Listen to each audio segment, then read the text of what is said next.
Angina pectoris. Angina pectoris is nothing but it is a chest pain which leads to heart attack.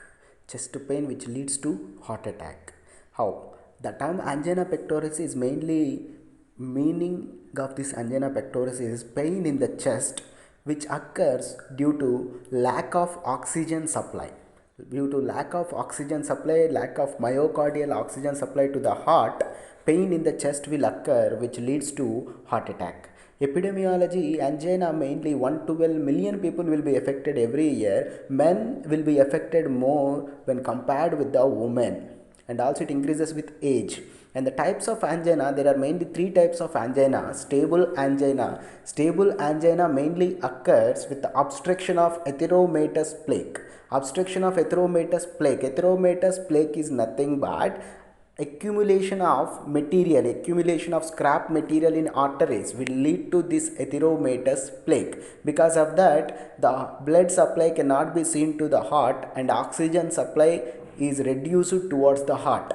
It mainly occurs due to exercise, emotion, cold and high eating conditions, and the pain mainly lasts for 1 to 15 minutes.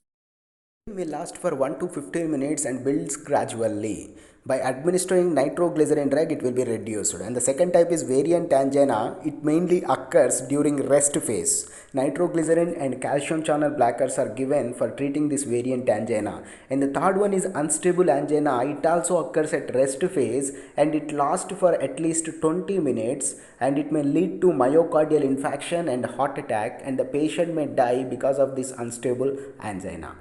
When it comes to etiology, the risk factors of angina, atherosclerosis. Atherosclerosis is nothing but deposition of cholesterol and fats in the arteries will lead to blood cannot be pumped into the heart clearly. Because of this atherosclerosis, this angina may occur.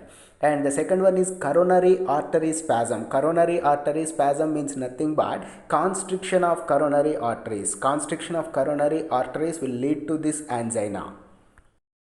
Use of cocaine may also cause this angina, and blocking of coronary artery by some blood clots or inflammation of the coronary arteries, or if any injury happens to the coronary arteries, and poor functioning of blood vessels may lead to this angina.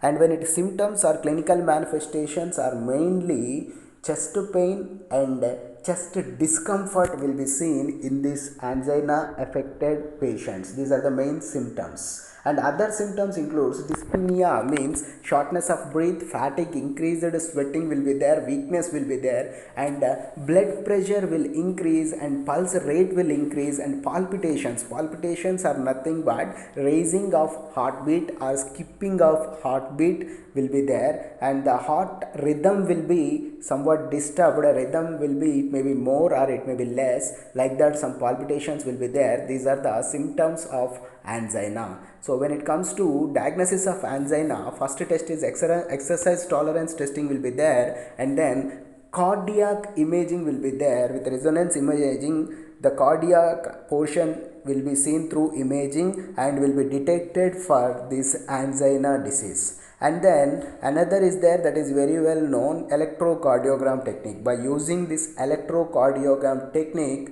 we can easily diagnose this angina pectoris.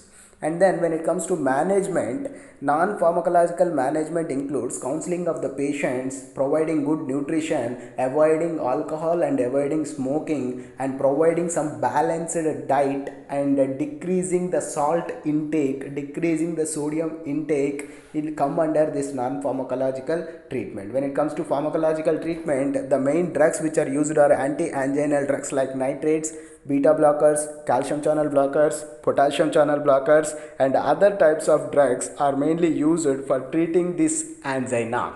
So depending on the type of angina, the treatment will be there.